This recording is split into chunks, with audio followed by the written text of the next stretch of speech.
I'm Lance Wellnow. Welcome to my blog. Today I want to talk to you about focus and alignment. Doesn't really matter whether you're in business or whether you're in a nonprofit or if you're just simply trying to write a script or a book, you have to have some kind of skeletal structure. And you know what's interesting about that is that every 20, 30, 40% of growth that you have in your physical body as you're growing, there's an actual increase of skeletal structure that corresponds with it. Your structures in life are going to expand as you grow, and you're going to constantly need focus and alignment and expanding structure. Which brings up an interesting question. The spinal structure of society, the culture that we're living in the West, in the United States, is having some serious subluxations right now. There's some real complications going on. We really have an out of alignment column, spinal column. We don't have, in the Christian world particularly, we do not have alignment. And the result is now we're finding the aching manifestation of a culture that can't solve its own problems and is increasingly in a situation where there's no discourse or dialogue or even democratic engagement. What you have is one side pitted against another side, both talking to their own side instead of to each other, and then duking it out in courts, litigation, laws, Supreme Courts, and election ballots, which basically means the stronger side, even if it's stronger by a fraction, can beat the other side. This is a wholesale formula for the collapse of culture. I park the responsibility at the door of the church, and here's the reason why. We are the ones, or those of us that are a community of faith, are the people that supposedly are the peacemakers. We're the great reconcilers. We're the light of the world. We're the city set on a hill. We're all these luminous concepts about being the source of enlightenment for the globe, but we ourselves don't have a lamp that's even properly lit. Let's say that this is the barrier wall of penetrating the mind of culture. And I'm talking about focus and alignment, creating the environment that you want for sustainable breakthrough. This barrier wall is the mind of culture, and this would be, I'm going to put like this. This is supposed to be an arrow, and we'll go like that. And why this arrow is bunched up like this is because all these little arrows represent the forces that essentially move as streams within the body of Christ. Now, the body of Christ, if you've been around for a while, you know that there's all kinds of metaphors for the church, but I like the term body of Christ because it speaks of the idea that the church is a living organism. It literally is something organic and living. And when you have these misaligned systems inside of it, you create competing, conflicting interests. No focus, no alignment, no breakthrough. When we talk about moving as one, what we're talking about is this. Woo! Bam! Look at that. Everything moving in such a way that it's accomplishing its course. Now, where have you seen that? I certainly don't want to create another opportunity for more hostile letters and commentaries, but let's take a look at, let's say, the gay and lesbian community. You realize they're about 5% of the United States population, evangelicals, Protestants, Catholics, 60% of the population, let's say 25%, just to be modest. Those that have a philosophy like for same-sex marriage, for instance, may be smaller in percentage, but because they have a greater focus and alignment, delivering their message through the various media and business and political and education spheres that the church does not properly engage, they have greater leverage, greater alignment, and consequently what you see is breakthrough in terms of this wall of penetrating culture. So while we have been looking for revival and praying for America and the USA and God and this and that to come down and touch the country, we have not been effective. However, the whole country's been discipled to alternative views on culture, marriage, life, etc. And we're in danger of seeing this continued progress while we are standing over here. Now, what is the problem? I'd like to suggest to you that the church is divided into three groups, three subgroups that represent this. And by the way, I'm not gays. I have nothing against gays as a people group. As a matter of fact, they're some of the most interesting and entertaining people I get to run into and dialogue with. I'm talking about the power of a sociologic force. The fact that you have a community with ideas that 30 years ago were completely anathema to culture that now are like the happy face on TV, and we end up looking like, the sourdough people. Something has happened in the marketing of concepts that has focus and alignment in key areas that you and I better wake up to. All right, the three streams in the body of Christ. We got three rivers that are flowing. These are the streams that make happy the city of God. And here's what they look like. Stream number one. We have what would be called, in sociology, they're called purity from. That's right. Purity from. Purity from means that there are people that really, when it comes to this wall and this whole battle with culture, they don't want to get involved with it because they want to stay away from it, because they want to love God, they want to be in His presence, they simply want to share Jesus, they want to be faithful, they want to be in prayer, they want to be supernatural. And so this purity from the battle of culture refers to a group which we will call the bridal flow or the bridal group. By the way, is that a legitimate aspect of New Testament Christianity for those of you that are biblically literate? Of course it is. The Apostle Paul said to the Corinthians that he's jealous because he wants to present that Corinthian church as a pure, devoted bride to Christ. So the bridal metaphor speaks of purity.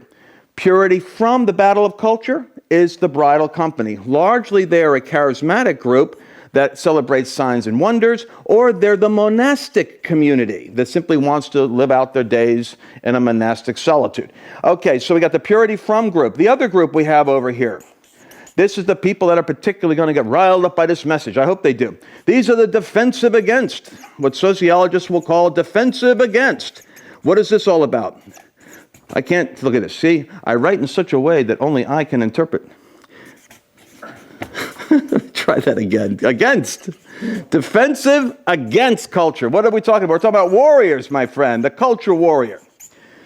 These people know exactly what I'm talking about because this is the group that discerns the spiritual terrain. They see the devil in high places. They see compromise. They see the erosion of morality, of family. They see the disaster with abortion and the collapsing of economics, all as part of a spiritual battle of good versus evil, right versus wrong, light versus darkness. They're very apocalyptic in their worldview.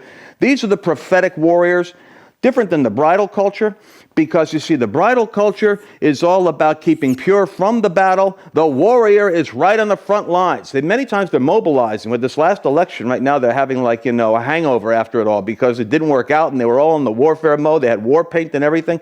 Didn't work out. So we got the defensive. Is there a place for this? Absolutely. The Apostle Paul likened himself unto a good soldier of Jesus Christ and used armor as a metaphor for Christian virtues. Third group. I call these, actually the sociologists refer to these as relevant to. Relevant to culture. These guys are brilliant. They're the statesmen. Who are the statesmen? Well, they're like the modern day kings. These are CEOs and frequently pastors of large city churches. The statesman has the responsibility of presenting Christ in as relevant a way as possible, avoiding the eccentricities and extremities of the defensive warrior group as well as the bridal flow company. You put the statesmen in context.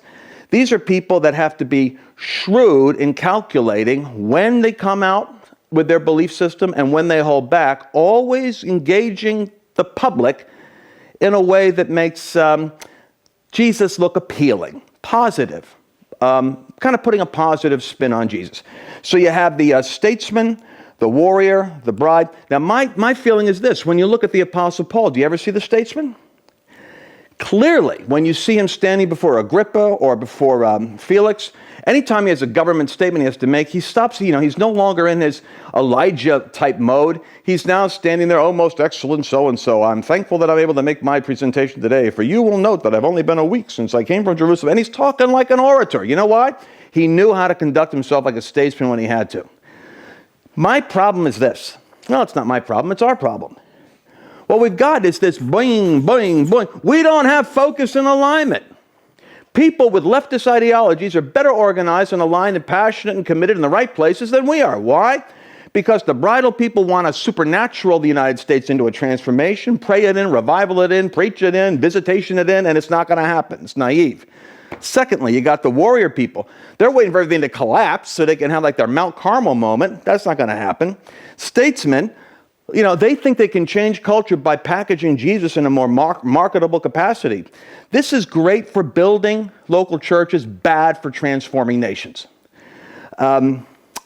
So when you put these three together, what do you have? I say you've got David. Look at this. David was the classic worshiper whose one thing he desired was the presence of the Lord. The guy invented like 100 music instruments. The whole book of Psalms is a narrative of music.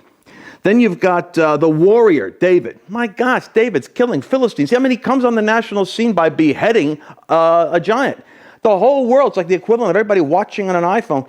Listen, cuts the head off. This is a bloody guy. And you know what God says? There's a man after my heart. Warrior.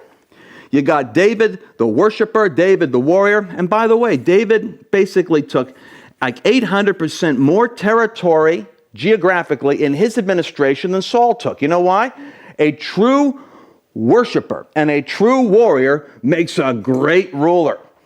These are wise rulers. If they have the wisdom to know when to war and how to get into the presence of God, they make the most dangerous type of statesman. David was certainly a king. So when you put the purity from, defensive against, relevant to the bride with the warrior and the statesman, you know what you have? You have a new kind of sheep. My friend, you've got, like David said, the Lord is my shepherd. But what kind of sheep was David? He was a killer sheep. Killer sheep. That's what we need. And that's the thought for the day on the blog post. Bring these three together. Bring them together as one. And let's have a culture that embraces the supernatural presence of God, that knows how to go to war at the right time with the right issues, and has the wisdom to leverage presence, policy, and even political articulation in a way that is as good as the opposition. You know what you can do? You can write your comments right here in the space that's below this blog post. And frankly, I think that we're really connecting a global community of change agents that are going to be approaching this whole dialogue about the changing world in a fresh and powerful way. The other thing you can do is make sure you're opted in so that you get all the updates and free material that our company is able to send you. So simply put your name and email address down on this page now so that you don't miss any of the updates, and forward this content to some of your friends.